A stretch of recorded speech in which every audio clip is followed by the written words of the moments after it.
Yes. So, when we think about advocacy at the state and federal level, one of the most important things is to understand that the process is long. Change doesn't happen overnight. And it can take months or even years for something to move forward. Because of that, advocacy isn't just one thing at one time. It's needed throughout the entire process. But how we advocate might look different at different stages. One of the easiest and most effective ways to stay involved is through action alerts.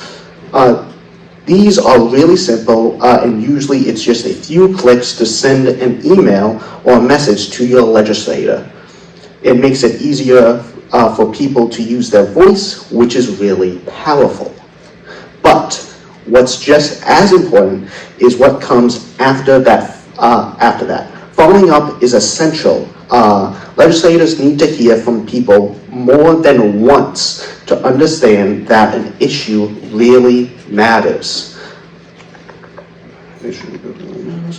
When you follow up, whether it's another email, a meeting, or sharing your story, you help keep it on their radar. That's how change actually happens. It's not just one message, it's consistent voices, and over time, making sure we're heard. And now, if memory serves me correctly, Lisa, I'm tossing it to you.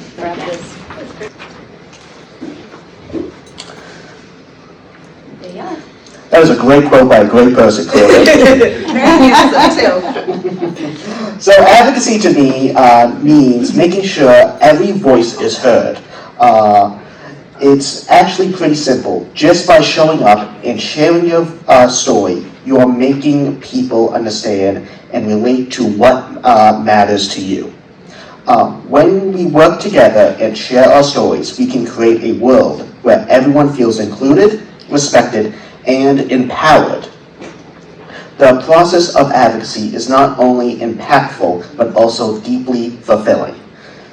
And now I'm going to go into the next one, which I believe is to you. Back to me, yeah. Thank you.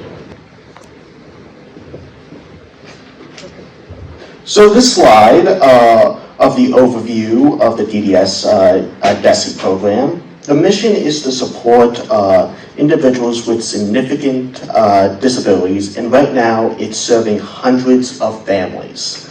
Many of them are autistic individuals.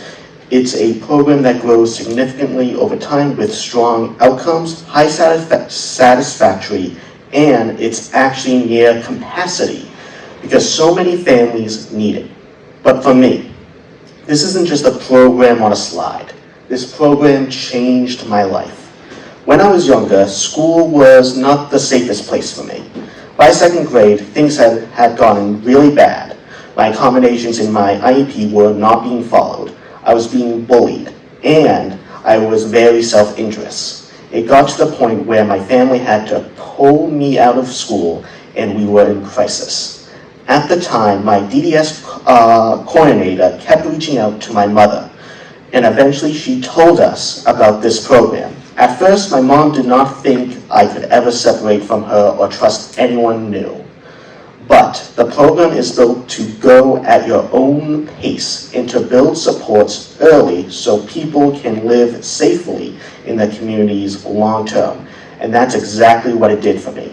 Through this program, I was able to slowly build trust, gain skills, and become the person I am today. It didn't happen overnight, but it gave me a path forward when things felt really uncertain. And I believe I'm going to pass it back to you. Yeah, thanks. Well, some people are excited for that.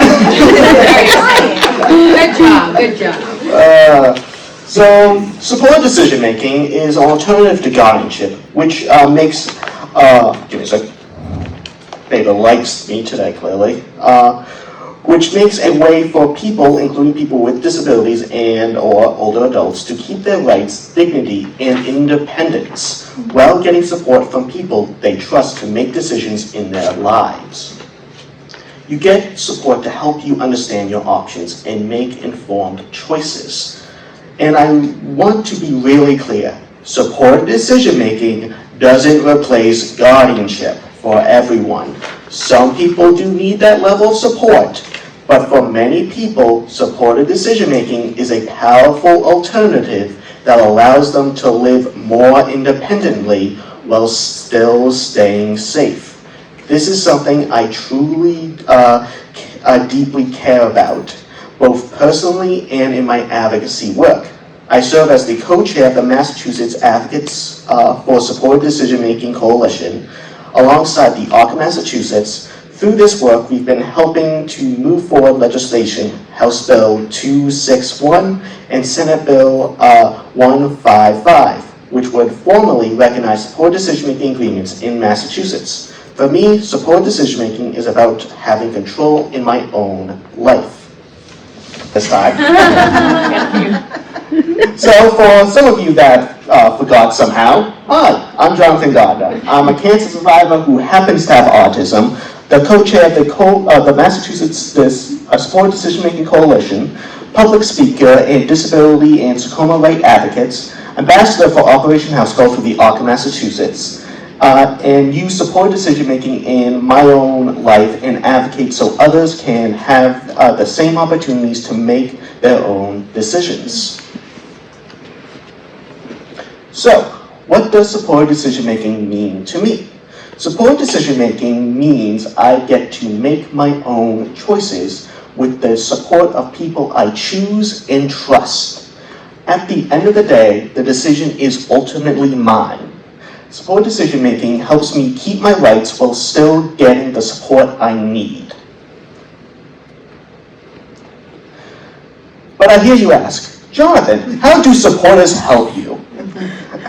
They help me by breaking down information, talking through choices, helping weigh pros and cons, listening, not taking over the decision, and helping me think about next steps, and help me feel safe to talk to them. This is one of my supporters you can see here that, well, supported me going to a wrestling match. Very big pro wrestling guy. So let me talk a little bit more about the Supported Decision-Making Coalition's work. The coalition includes organizations such as Mass Advocates Standing Strong, Mass Advocates for Children, the Disability Law Center, Center of Public Representation, and others. In my role as co-chair, I make sure information is accessible and understandable, make sure self-advocate voices are included, bring organizations together to support supported decision-making's bill, and support self-advocates with their testimony and advocacy, and the coalition works with their network to broaden the advocacy for the bill. So, what are the challenges to work through with the committee in balance with the coalition? Our House sponsor made language changes to the bill, and some didn't make the advocates happy. The concerns from the committee house was about risk to the decision maker. We compromised on the language and moved forward. Advocacy often means working through challenges to move the bill forward. Advocating for legislation often requires compromise. So this is me testifying at the State House.